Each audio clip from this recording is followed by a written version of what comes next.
Advertencia. Esta historia incluye temas sensibles, pecado, culpa y remordimiento. No busca glorificar conductas dañinas. Su propósito es advertir sobre sus consecuencias y fomentar la reflexión. Un hombre entró a mi confesionario temblando. Me dijo: «Padre, hace 12 años atropellé a un niño. Estaba borracho. El niño murió en el pavimento, y yo huí. Pero lo peor no es eso. Lo peor es que otra persona está en prisión por mi crimen. Un hombre inocente lleva 12 años pagando por lo que yo hice. Su vida destruida, su familia rota, y yo sigo libre. Sigo viviendo mi vida como si nada, y ese peso me está matando lentamente». Fui sacerdote durante muchos años, 43, para ser exactos, y en ese tiempo escuché confesiones que jamás imaginé que existieran. Secretos tan oscuros, tan imperdonables, que aún hoy me cuesta procesar cómo los seres humanos pueden cargar con tanto peso. No revelo nombres ni lugares, esa es mi promesa ante Dios, pero cada palabra que comparto es real. Cada historia es una lección que no puedes ignorar.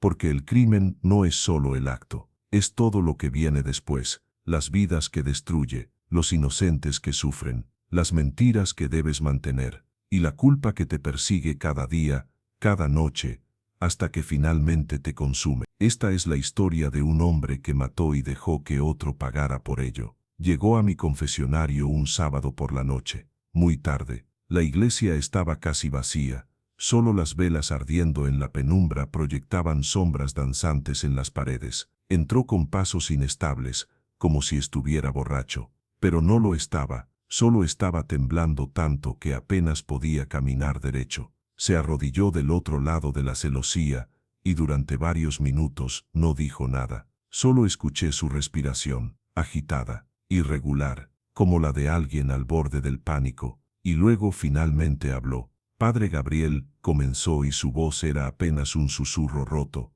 «Necesito confesar algo que he guardado durante 12 años, algo que me ha estado matando lentamente desde esa noche, y ya no puedo más, ya no puedo vivir con esto, ya no puedo ver mi reflejo en el espejo sin ver sangre en mis manos». Le dije que este era un espacio seguro, que podía compartir lo que pesaba en su alma, que Dios escucha todas las confesiones, sin importar cuán terribles sean. «Maté a un niño», dijo abruptamente. «Hace 12 años, un niño de 8 años. Se llamaba, no puedo decir su nombre, pero tenía 8 años, y yo lo maté. Lo atropellé con mi auto y lo maté. Y luego huí como un cobarde. Este momento le cortaría la respiración a cualquiera». Me quedé en silencio esperando. Sabía que había más, siempre hay más, pero eso no es lo peor, continuó. Y su voz se quebró completamente. «Lo peor es que otra persona está en prisión por mi crimen.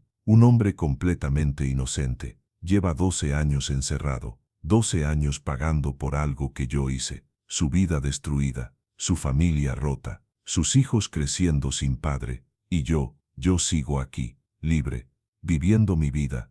Tengo un buen trabajo, una familia, una casa, todo lo que él perdió por mi culpa». Le pedí que me contara todo desde el principio, que necesitaba entender cómo había llegado a esta situación para poder ofrecerle guía apropiada. Y así comenzó a desenredar la historia más dolorosa que había escuchado en años. Me contó que hace 12 años tenía 26 años, joven, exitoso en su carrera, soltero, trabajaba en una empresa grande, ganaba bien, vivía la vida que había soñado, pero también bebía, admitió, demasiado. Cada fin de semana salía con amigos, bares, clubes, fiestas, y siempre bebía más de la cuenta.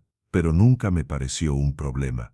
Pensaba que era solo lo que hacen los jóvenes, que me lo merecía después de trabajar duro toda la semana. Esa noche en particular, era viernes, había salido con compañeros de trabajo a celebrar un proyecto exitoso. Comenzaron en un bar después del trabajo. Una cerveza se convirtió en 3. 3 se convirtieron en 6. Alguien sugirió ir a un club, me contó, y fuimos, y seguí bebiendo. Tragos, más cerveza, no recuerdo todo. Solo sé que cuando miré el reloj eran las 2 de la mañana, y estaba completamente borracho. Sus amigos querían seguir la fiesta, pero él decidió que ya era suficiente, que debía irse a casa. Y ahí cometió su primer error. Debí haber llamado un taxi, me dijo con voz llena de arrepentimiento. O pedirle a alguien sobrio que me llevara. O simplemente quedarme ahí hasta estar sobrio.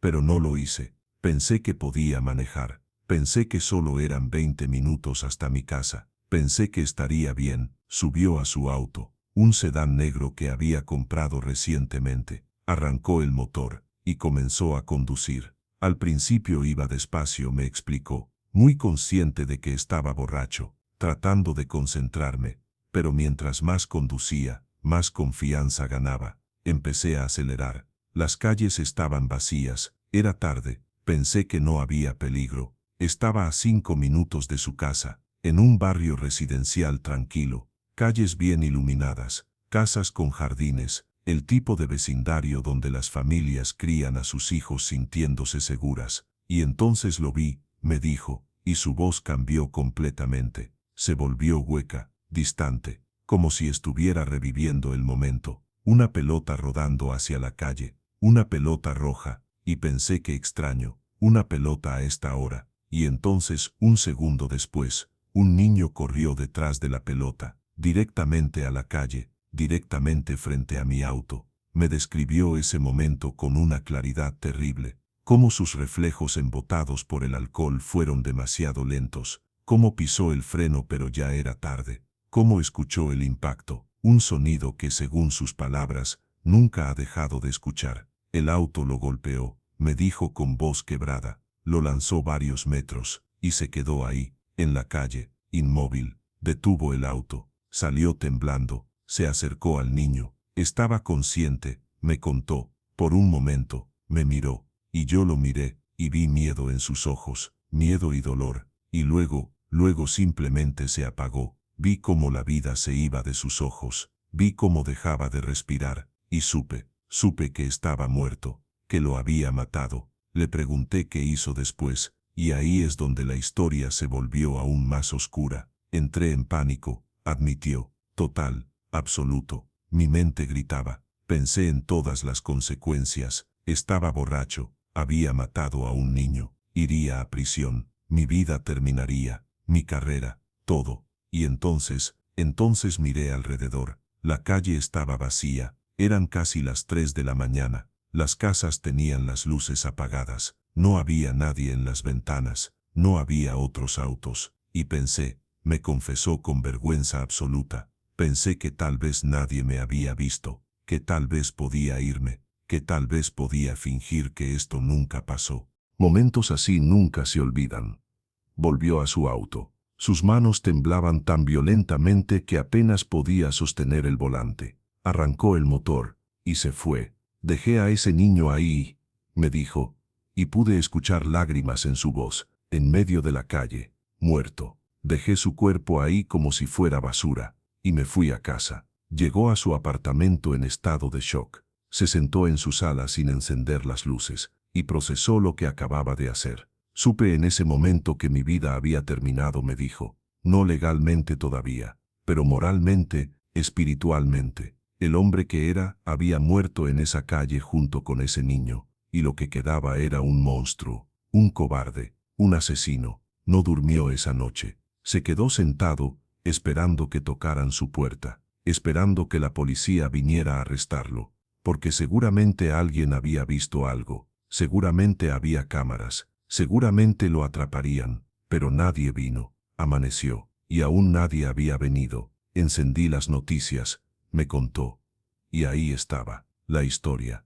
Niño de 8 años muerto en atropello y fuga. Mostraban la calle, mostraban la pelota roja aún en el pavimento. Mostraban a los padres, destrozados, llorando, pidiendo que quien lo hizo se entregara. Ver a los padres fue lo que casi lo rompió, me dijo. La madre sosteniendo una foto de su hijo, el padre con los ojos rojos de llorar, pidiendo justicia, pidiendo que el conductor se entregara. Y casi lo hice, me confesó. Casi llamé a la policía en ese momento. Pero entonces pensé en mi futuro, en todo lo que perdería, y me dije a mí mismo que tal vez era mejor esperar, ver qué pasaba, darme tiempo para pensar. Pero ese tiempo para pensar se convirtió en días, y los días en semanas, La policía investigaba, según las noticias. Buscaban el auto responsable. Pedían que cualquiera con información se presentara. Había carteles por todo el vecindario con la foto del niño. Y yo seguí mi vida, me dijo con voz muerta. Fui a trabajar. Actué normal. Nadie sospechaba nada. Mi auto tenía un poco de daño frontal, pero lo llevé a reparar en un taller lejano, pagué en efectivo, dije que había sido un accidente con un poste, y el mecánico no hizo preguntas. Pasaron 3 semanas, y entonces vino el golpe que cambió todo. Vi en las noticias que habían arrestado a alguien, me contó, un hombre, un conductor que había pasado por esa área esa noche. Su auto tenía daño frontal también de un accidente diferente días antes, y basados en eso y en que admitió estar en la zona esa noche, lo arrestaron. El hombre arrestado era inocente, completamente inocente. Había tenido un accidente menor días antes con un muro. Había pasado por esa calle esa noche regresando de su trabajo nocturno. Pura coincidencia, pura mala suerte. Y yo supe, me confesó. Supe que estaban arrestando a un hombre inocente, que iban a acusarlo de lo que yo hice, y supe que debía hacer algo, debía entregarme, debía decir la verdad. Le pregunté por qué no lo hizo. Hubo un largo silencio. Porque soy un cobarde, dijo finalmente. Esa es la única respuesta honesta. Soy un cobarde. Vi una salida, vi una forma de escapar de las consecuencias, y la tomé. Pensé, ellos ya tienen a alguien. Ya tienen su culpable. ¿Qué diferencia hace si es él o yo? El niño ya está muerto. Nada puede cambiarlo. Al menos si permanezco libre, puedo seguir viviendo. Puedo hacer algo bueno con mi vida. Puedo compensar de alguna forma. Pero sabía que esas eran solo excusas, racionalizaciones de un cobarde tratando de justificar lo injustificable. El caso contra el hombre inocente avanzó. Hubo juicio. El hombre se declaró inocente, por supuesto. Pero la evidencia circunstancial era fuerte. Su auto tenía daño, estaba en la zona, no tenía coartada sólida porque vivía solo, y lo condenaron, me dijo con voz quebrada. Vi la noticia, 20 años de prisión, vi su rostro cuando leyeron la sentencia, vi la devastación, vi a su esposa llorando, vi a sus 2 hijos, niños pequeños, sin entender por qué papá no volvería a casa. Y todo porque yo no tuve el valor de confesar la verdad. Le pregunté cómo vivió con eso, cómo siguió adelante. No lo hice, respondió. No realmente, aparenté, actué, me convertí en actor en mi propia vida. Seguí trabajando, salí con amigos, incluso dejé de beber, completamente. Nunca más toqué el alcohol después de esa noche. Pero por dentro estaba muerto. Los años pasaron, 1, 2, 5, 10. Y ahora 12, y cada año es peor, me confesó, porque cada año que pasa es otro año que ese hombre inocente pierde, otro cumpleaños que sus hijos pasan sin él, otro aniversario que su esposa pasa sola, y otro año que yo vivo libre, construyendo una vida sobre una mentira. Si te preguntas si esto fue real, cada palabra que escuché lo fue. Me habló de cómo su vida había progresado en estos 12 años, se casó hace 5 años, tiene una esposa que lo ama, 2 hijos pequeños, una casa en un buen vecindario, un trabajo exitoso. Desde afuera su vida es perfecta, pero es una farsa, me dijo. Todo es una mentira. Mi esposa no sabe con quién está casada, no sabe que su esposo es un asesino, que es un cobarde que dejó que un inocente fuera a prisión. Nuestros hijos no saben que su padre es un monstruo. Le pregunté si alguna vez consideró confesar. Todos los días, admitió, cada maldito día, me despierto y pienso, hoy es el día, hoy voy a la policía, hoy digo la verdad. Pero entonces pienso en las consecuencias, no solo para mí, sino para mi familia. Mi esposa se casó con un mentiroso, mis hijos crecerán sabiendo que su padre es un criminal, los perderé a todos, y una parte egoísta de mí no puede soportar eso. Me habló del hombre en prisión, de cómo había seguido su caso todos estos años. Sé todo sobre él, me confesó. He leído cada artículo, cada actualización. Su nombre es, no puedo decirlo, pero sé que tiene 42 años ahora, que entró a prisión a los 30, que sus hijos tenían 6 y 4 años cuando lo arrestaron. Ahora tienen 18 y 16. Crecieron sin padre por mi culpa. Su esposa lo dejó después de 5 años, continuó. Simplemente no pudo más. Se volvió a casar. Los niños ahora llaman papá a otro hombre. Y él está ahí, en una celda, solo, inocente, completamente inocente. Y yo le robé su vida. Le pregunté si alguna vez intentó contactarlo de alguna forma. ¿Cómo podría? Respondió. ¿Qué le diría? ¿Cómo me miraría? He fantaseado sobre ir a visitarlo, confesarle a él primero, pedirle perdón, pero eso solo sería para aliviar mi culpa, para hacerme sentir mejor. No haría nada por él. De hecho, probablemente lo destrozaría aún más, saber que hay alguien afuera que conoce la verdad y no dice nada. Me habló de los padres del niño, de cómo también los había seguido todos estos años. Se mudaron, me contó. 2 años después del accidente, no podían vivir en esa casa, en esa calle donde su hijo murió. Lo veo a veces en las noticias. El padre participa en organizaciones contra el manejo en estado de ebriedad. Da charlas. Usa la muerte de su hijo para tratar de salvar a otros niños. Y yo soy la razón de su dolor. Yo maté a su hijo. Y ellos piensan que el hombre correcto está en prisión. Piensan que tienen justicia. Le pregunté cómo afecta esto su vida diaria. De todas las formas imaginables, respondió. No puedo ver niños de 8 años sin pensar en él. Cada vez que veo a un niño en la calle, mi corazón se detiene. Cada vez que veo una pelota roja, me paralizo. No puedo conducir de noche sin tener ataques de pánico. He tenido que inventar excusas constantemente para no conducir después del anochecer. No puedo ver películas o programas sobre prisión, continuó. No puedo escuchar noticias sobre injusticias legales. Cada vez que alguien menciona casos de personas inocentes encarceladas, quiero gritar: yo lo hice. Yo soy la razón por la que un inocente está en prisión. Pero me quedo callado. Siempre me quedo callado. Me habló de las pesadillas, de cómo cada noche, desde hace 12 años,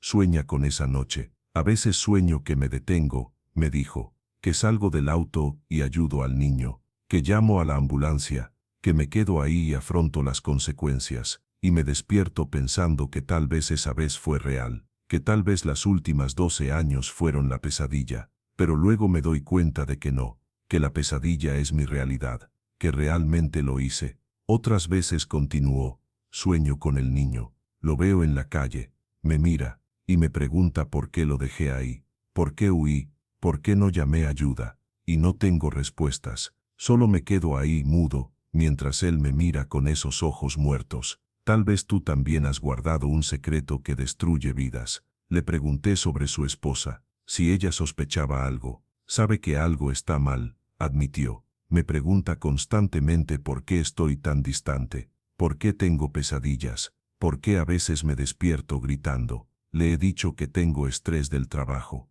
que tengo ansiedad, que debería ver a un terapeuta. Y ella me cree porque ¿por qué no lo haría? No tiene razón para pensar que su esposo es un asesino que dejó que un inocente fuera a prisión. Me contó sobre momentos específicos que fueron particularmente dolorosos. El año pasado, me relató, mi hijo mayor cumplió 8 años, la misma edad que tenía el niño cuando lo maté, y durante toda su fiesta de cumpleaños, todo lo que podía pensar era, ese niño nunca tuvo un 9º cumpleaños. Nunca cumplió 10, 11, 12, nunca llegará a ser adolescente, a graduarse, a casarse, todo porque yo estaba borracho y fui un cobarde. Vi a mi hijo soplar las velas, continuó con voz quebrada, y pensé en los padres de ese niño, en cómo probablemente ese día, cada año, visitan su tumba, en cómo nunca superarán esa pérdida, y yo estoy ahí, celebrando con mi hijo,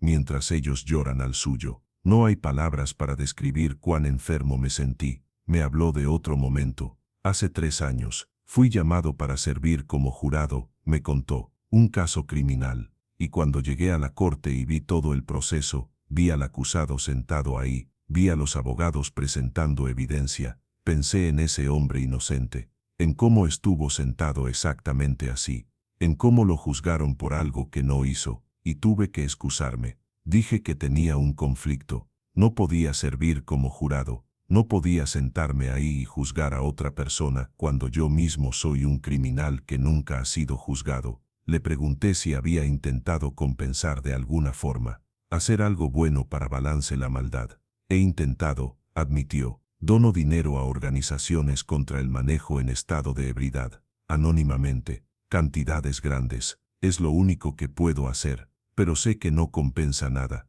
Nada puede compensar una vida perdida y otra vida destruida. También, continuó, he intentado vivir perfectamente, ser el mejor esposo, el mejor padre, el mejor empleado, como si pudiera compensar ser un asesino y un cobarde siendo perfecto en todo lo demás. Pero no funciona así, el balance nunca se equilibra. No importa cuántas cosas buenas haga, no borra lo que hice. Me habló sobre la familia del hombre en prisión, cómo había observado desde lejos su sufrimiento. Encontré a su esposa en redes sociales, me confesó. No la sigo ni nada, pero ocasionalmente miro su perfil público. Vi cuando se volvió a casar, vi fotos de los niños creciendo, y una parte de mí pensó al menos ellos están bien, al menos siguieron adelante. Pero entonces pensé en él, en prisión, solo, sabiendo que su familia creó una nueva vida sin él, y que todo es porque yo no tuve el coraje de confesar.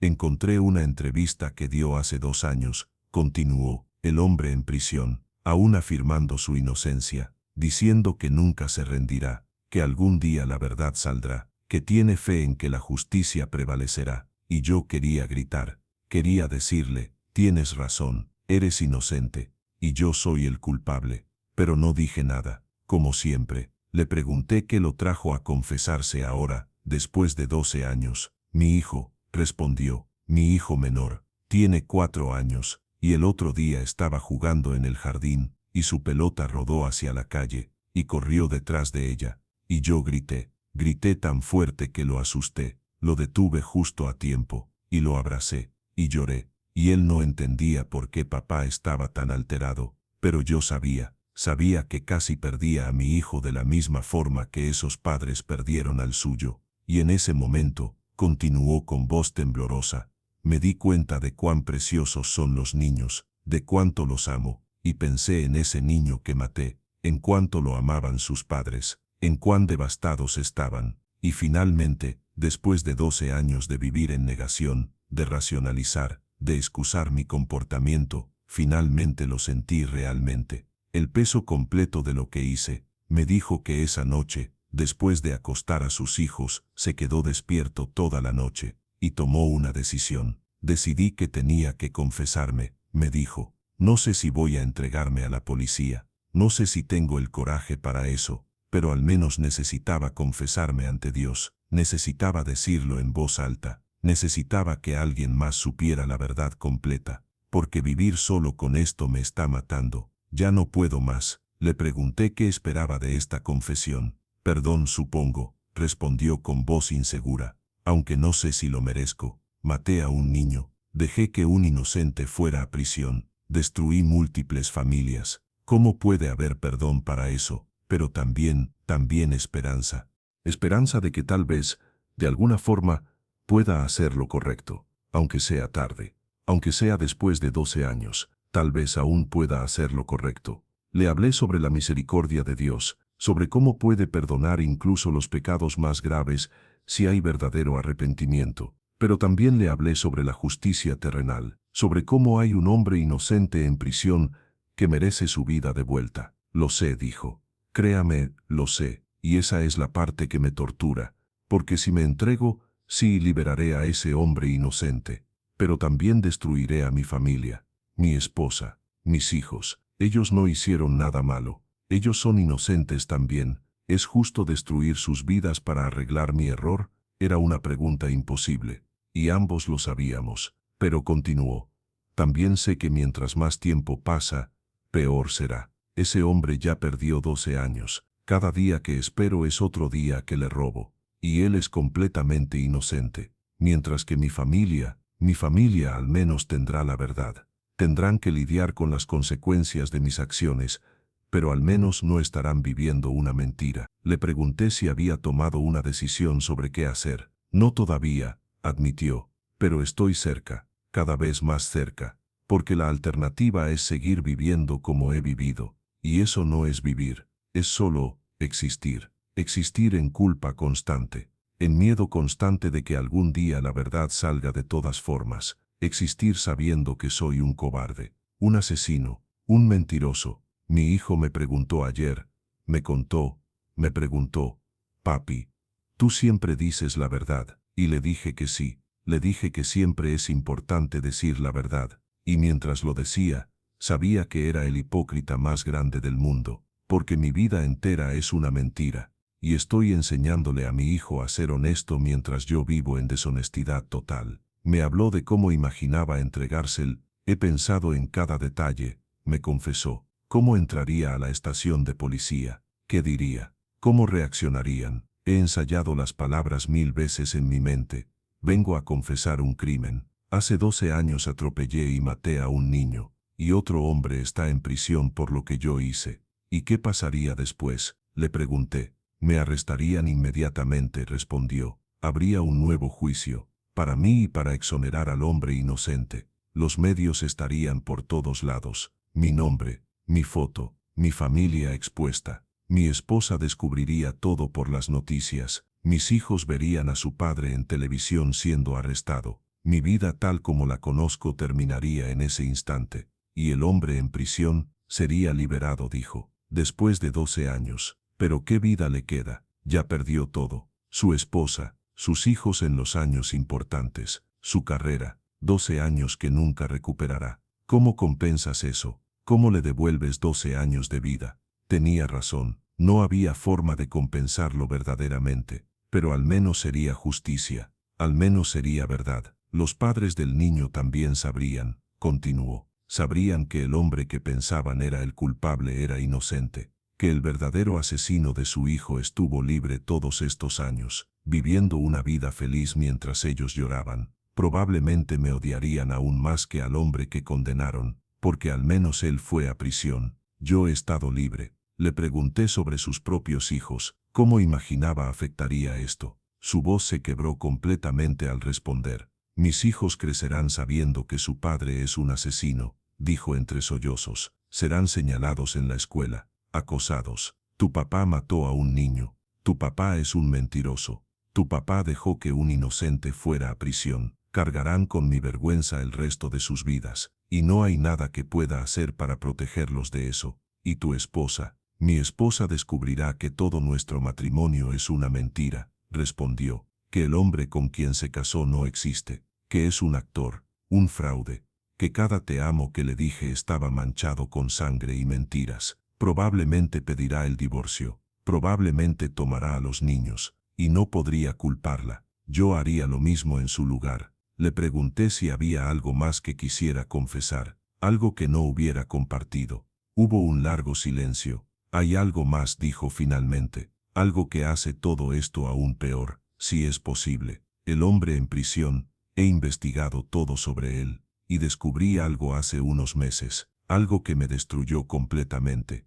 ¿Qué descubriste? Tiene una condición médica, me explicó, cáncer, lo diagnosticaron hace un año. Está recibiendo tratamiento en la prisión, pero es limitado. Los doctores dicen que si estuviera afuera con mejor acceso a tratamiento, sus posibilidades serían mucho mejores. Pero en prisión, con los recursos limitados, las probabilidades no son buenas. Las implicaciones de esto eran devastadoras. Entonces no solo le robé 12 años de libertad, continuó con voz rota. Potencialmente le robé su posibilidad de sobrevivir al cáncer. Podría morir en prisión. Un hombre completamente inocente podría morir encerrado por un crimen que yo cometí. Y si eso pasa, su sangre también estará en mis manos. Le pregunté si eso cambiaba su decisión sobre confesar. Lo hace todo más urgente, admitió, porque si espero mucho más, tal vez sea demasiado tarde. Tal vez muera antes de que yo encuentre el coraje de confesar. Y entonces no solo seré responsable de la muerte del niño, sino también de su muerte. 2 muertes, 2 vidas completamente destruidas por mi cobardía. Me habló sobre una fantasía recurrente que tenía. A veces imagino, me dijo, que voy a la prisión, que de alguna forma logro una visita con él, y que le confieso cara a cara, que le digo, yo lo hice, tú eres inocente, y voy a hacer lo correcto, voy a entregarme, vas a ser libre, y en mi fantasía él me perdona, me dice que entiende, que no me odia, y de alguna forma, eso hace todo más fácil. Pero ¿sabes que es solo fantasía? Le pregunté. Sé que es una fantasía estúpida, respondió. En realidad, probablemente me odiaría. Probablemente querría matarme con sus propias manos, y tendría todo el derecho. Yo le robé 12 años, yo destruí su familia, yo soy la razón de todo su sufrimiento. ¿Por qué me perdonaría? No hay razón, excepto en mis fantasías donde trato de hacerme sentir mejor sobre mi propia cobardía. Le hablé sobre el verdadero arrepentimiento, sobre cómo no se trata de buscar perdón para sentirnos mejor, se trata de reconocer el daño causado y estar dispuesto a hacer lo correcto sin importar el costo personal. Lo sé, dijo, y por eso estoy aquí, porque finalmente, después de 12 años, creo que estoy listo para hacer lo correcto, no porque me hará sentir mejor, probablemente me hará sentir peor, pero porque es lo correcto, porque ese hombre merece su libertad, porque los padres de ese niño merecen saber la verdad, porque mi esposa y mis hijos merecen la verdad, aunque los destruya. Le pregunté cuándo planeaba hacerlo.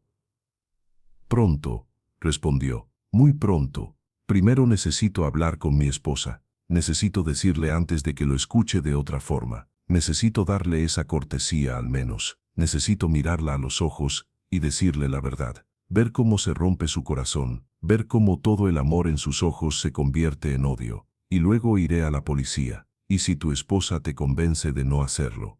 Le pregunté. ¿Y si te ruega que pienses en los niños? No importará, respondió con firmeza por primera vez, porque esta decisión ya no es sobre mí o mi familia, es sobre ese hombre en prisión, ese hombre muriendo de cáncer, ese hombre completamente inocente. Él es quien importa ahora, no yo, no mi comodidad, no mi familia, sino la justicia. Finalmente, después de 12 años, justicia. Me habló sobre el niño, sobre cómo pensaba en él constantemente. Tenía 8 años, me dijo, la misma edad que mi hijo mayor tiene ahora. Y pienso en todo lo que mi hijo ha experimentado en sus 8 años, su primera vez en la escuela, sus amigos, sus cumpleaños, aprender a leer, sus programas favoritos, todo. Y ese niño que maté tuvo todo eso también, tuvo una vida, tuvo padres que lo amaban, tuvo sueños sobre lo que sería cuando creciera, y yo le quité todo eso en un segundo de reacción embotada por el alcohol,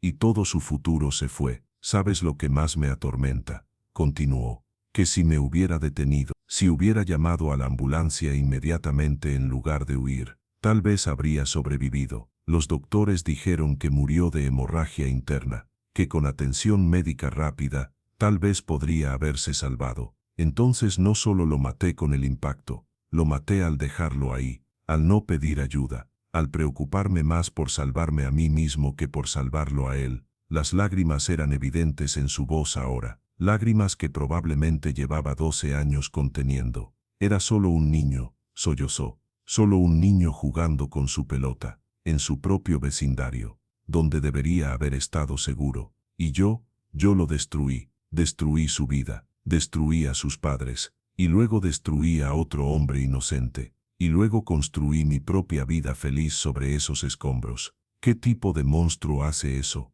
Le dije que reconocer el monstruo que había sido era el primer paso para convertirse en algo mejor, que la confesión, el arrepentimiento verdadero, eran señales de que aún había humanidad en él, que Dios podía perdonar incluso esto. ¿Pero puedo perdonarme yo mismo?, preguntó. ¿Alguna vez podré mirarme al espejo sin ver sangre? ¿Alguna vez podré dormir sin pesadillas? ¿Alguna vez podré ser padre sin pensar en los padres que nunca volverán a abrazar a su hijo? No tenía respuestas fáciles para esas preguntas, porque la verdad es que algunas cosas que hacemos nos marcan para siempre, no como castigo divino, sino como consecuencia natural de nuestras acciones. Le di la absolución según los ritos de la iglesia, pero ambos sabíamos que la absolución espiritual era solo una parte. La justicia terrenal aún esperaba, y esa era una cruz que tendría que cargar. Gracias, Padre, me dijo antes de levantarse, por escuchar, por no juzgarme, bueno, por no juzgarme más de lo que yo mismo me juzgo. Necesitaba esto, necesitaba decirlo en voz alta. Necesitaba que alguien supiera la verdad antes de que el mundo entero la sepa. Le pregunté si tenía miedo, aterrado de perder todo, aterrado de la prisión, aterrado de cómo me mirarán todos, pero también hay algo de alivio, porque finalmente voy a dejar de correr, finalmente voy a enfrentar lo que hice, y tal vez, solo tal vez, podré empezar a vivir con algo parecido a la paz, aunque sea desde una celda. Se fue esa noche, y yo me quedé en el confesionario, procesando todo lo que había escuchado. Era una de las confesiones más pesadas de mi larga carrera, no por la violencia del acto en sí, sino por las capas de sufrimiento que una decisión cobarde había causado. Pasaron 2 semanas, y entonces vi en las noticias lo que había estado esperando y temiendo.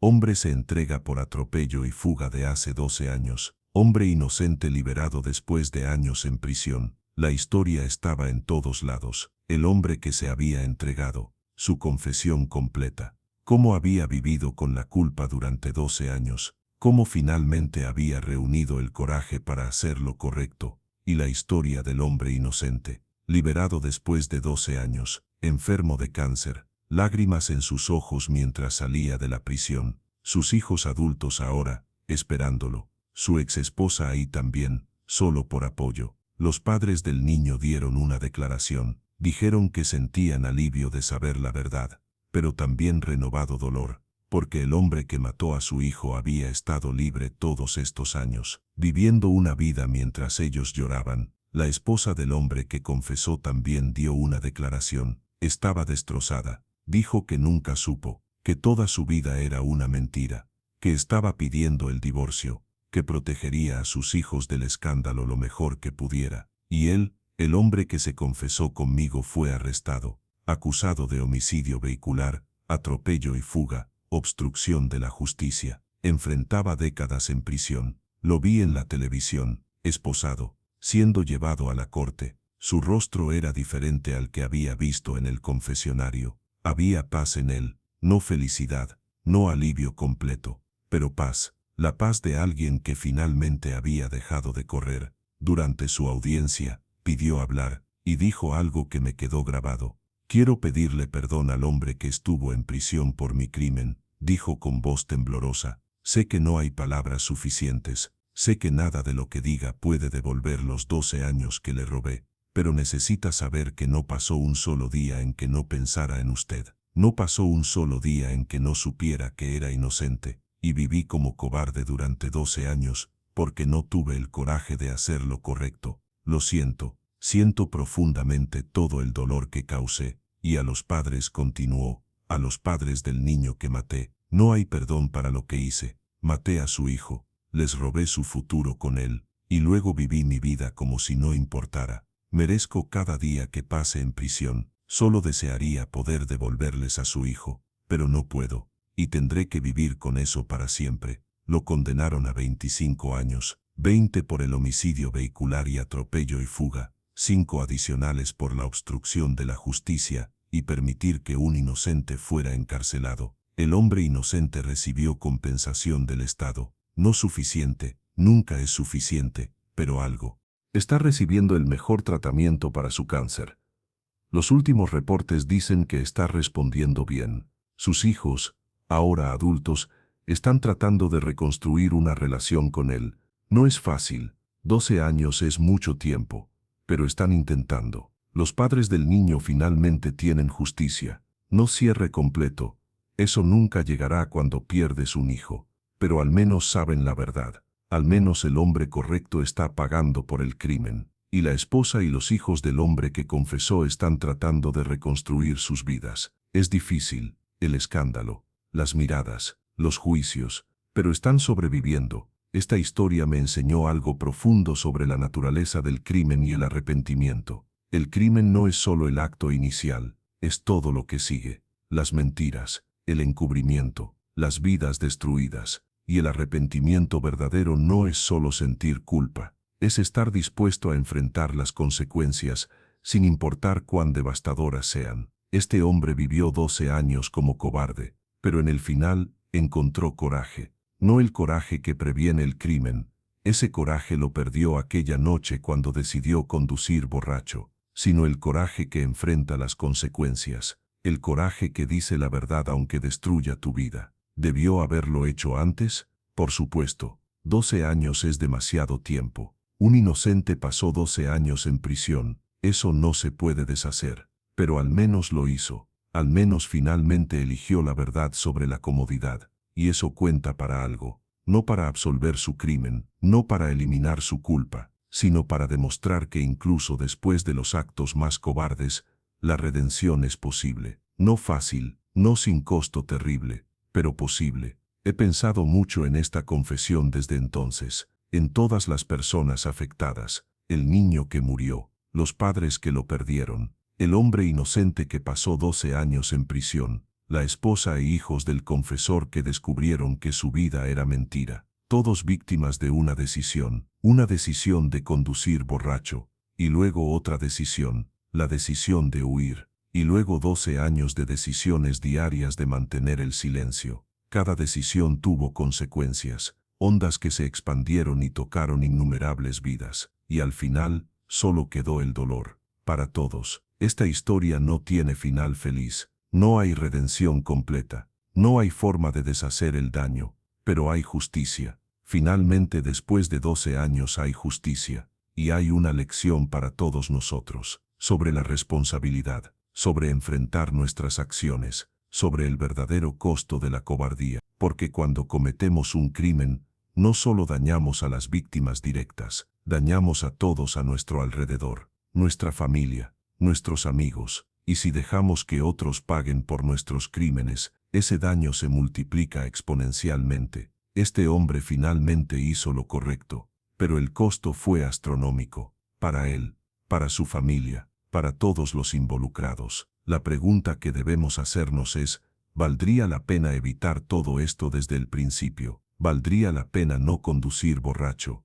¿Valdría la pena llamar un taxi? ¿Valdría la pena quedarse donde estabas en lugar de arriesgar vidas inocentes? La respuesta es obvia. Siempre es más fácil, más barato, menos doloroso hacer lo correcto desde el inicio que tratar de arreglar las cosas después. Pero si cometes un error, si cometes un crimen, hay una segunda oportunidad de hacer lo correcto: confesar, enfrentar las consecuencias, no dejar que otros paguen por tus acciones. No será fácil. Este hombre lo aprendió de la forma más difícil, pero es la única forma de empezar a sanar, la única forma de empezar a vivir con algo parecido a la paz, porque vivir con una mentira, vivir sabiendo que un inocente sufre por tu culpa, eso no es vivir, es solo existir, existir en culpa constante, en miedo constante, en muerte espiritual, y eventualmente ese peso te destruirá, o encontrarás el coraje de enfrentarlo.